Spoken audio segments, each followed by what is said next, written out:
Live from downtown Detroit, home of WDIV and Click on Detroit, Local 4 News at noon starts now. No, it is not true. I'm saying unequivocally, it never happened. And it didn't. It never happened. Democratic presidential candidate Joe Biden denies a former staffer's claim of sexual assault. New at noon, what the former vice president wants to be done in response. And closer to home, the battle in Lansing continues after Governor Whitmer extends the state of emergency. Why her latest move could trigger a lawsuit. Thank you for joining us for Local 4 News at noon. I'm Evrod Cassimy. The number of confirmed cases of coronavirus here in Michigan continues to rise, so let's get you caught up with the very latest. Right now, there's a total of 41,379 cases across the state, with 980 of those confirmed in just the past 24 hours. The death toll from the virus also continues to rise and currently sits at more than 3,700, with 119 lives lost in the last 24 hours. Meanwhile, the battle between Governor Whitmer and the state legislature over the past 24 hours is getting national attention now. The governor unilaterally extended her state of emergency last night after loud protests at the Capitol and the legislature's refusal to extend her order. This morning, the president himself weighed in after the story for us now, who's following the story is Local 4 business editor Rod Maloney. He now joins us live this afternoon with the very latest. Rod? Yeah, good afternoon, Evrod. You know, it's a situation where the president and the governor have been sparring on Twitter for quite some time. Nothing new there, but it upped the ante here this morning on Twitter, and it had to do with that protest that we were in the middle of yesterday. This Local 4 video of the protest outside the House floor doors yesterday has gone viral. Nearly 12 million views. It shows the crowd from the American Patriot Rally, organized by a group called the Michigan United for Liberty, demanded entry into the House chambers during the session. Their anger boiling over, believing the governor is slow-walking Michigan's reopening. The legislature agrees and said no to an extended state of emergency because the governor refused to negotiate any increased opening of the state's economy. Despite this protest and the legislature's decision, the governor extended her order on her own last night. Everyone's entitled to their opinion, but I am not going to make decisions about our public health based on political games.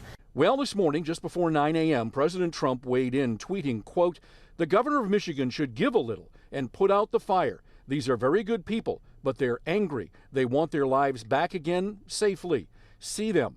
Talk to them, make a deal," end quote. Well, it didn't take long for the governor to respond. She tweeted a Michelle Obama meme captioned, quote, "Our motto is when they go low, we go high," end quote. Senate Majority Leader Mike Shirkey last night said on the Senate floor he was frustrated by the governor's lack of cooperation. We can no longer allow one person to make decisions for 10 million people. And so where do we go from here? The governor has a 3 o'clock press conference. Question is whether she will do any more loosening of her executive orders.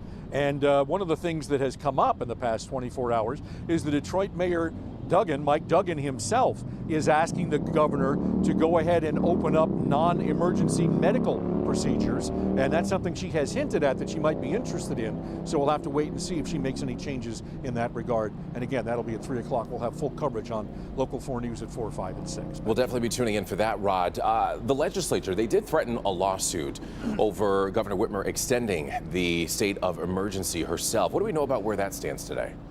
Well, as it stands right now, we know there's going to be a lawsuit. It's a question of when, not if, but we're not certain exactly if it's next week sometime, because I've been told by somebody in the legislature today that it is not coming today. So it's likely to be sometime next week. All right, Rod Maloney reporting live for us this afternoon. Rod, thank you. In other news, former Vice President and the apparent Democratic presidential nominee Joe Biden responded for the first time publicly this morning to the sexual assault allegation made by a female staffer 27 years ago. Tracy Potts is in Washington, D.C. now with the very latest. Former Vice President and presidential candidate Joe Biden is categorically denying this sexual assault allegation from a woman who used to work with him 27 years ago. Tara Reid says that he assaulted her in a corridor when she was working for him in 1993. Biden says it's not true and that it never happened. That lengthy statement included a lot of information about his years of work on violence against women. But on MSNBC, he addressed this allegation head on. No, it is not true. I'm saying unequivocally, it never happened. Do you remember her? Do you remember any types of complaints that she might have made? I don't remember any type of complaint she may have made. It was 27 years ago. And I don't remember, nor does anyone else that I'm aware of. And the fact is that I don't remember. I don't remember any complaint ever having been made. Biden's asking for a National Archives record search to see if there was any complaint on file back then. He says he has no record of that. 5 people who Reid says could back up her story were contacted by NBC. 3 of them said they couldn't remember her telling them anything back then. 2 said they did. 1 was about inappropriate touching. 1 was about an assault. Nancy Pelosi, the House Speaker, and women who are being considered as vice presidential running mates are defending Biden. I'm Tracy Potts. Tracy, thank you. Here at home now, a Detroit police officer investigation is underway after an off-duty officer crashes into a building. It happened around 6 a.m. in the area of Plymouth Road and the Southfield Freeway. Police say they're investigating the officer for suspicion of operating while intoxicated. Well, as we head into the weekend, let's get a check on the forecast as we head into the weekend. The sun finally here. Meteorologist Brandon Rue is standing by with a look, a preview. Yes, Evrod, good. Finally, Friday afternoon, and man, we deserve a day like today after the last couple of nasty, kind of raw days. Live here in Grosse Pointe Woods, basking in the sun. Temperatures in the middle, almost upper 50s in many spots. Live look here in Ann Arbor, where you're at 57. It's 57 Metro and 57 in Adrian. Notice Pontiac, 54, not bad, but a northwest wind 13. They haven't quite shifted around yet, so basically it's a west-northwest wind. Gets a little breezy or gusty at times.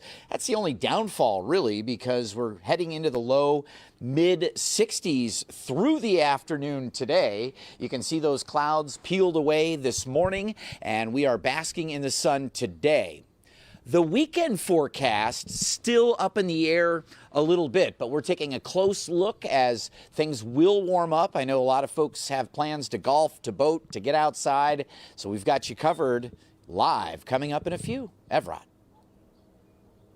Brandon, thank you. We do have an orange barrel alert for you along I-75 in Oakland County this weekend. Starting tonight at 11, both directions of I-75 will be closed between 8 Mile and Square Lake Road. Crews are going to begin setting bridge beams on Woodward Heights Boulevard and the Harry Avenue pedestrian bridge right over I-75. Again, both directions of the freeway are expected to be closed, but then they'll reopen by 5 a.m. on Monday morning. More and more state leaders are making the tough decision to reopen the economy. New at noon, we're going to take you around the country to show you how businesses plan to start back up after weeks of shutting everything down.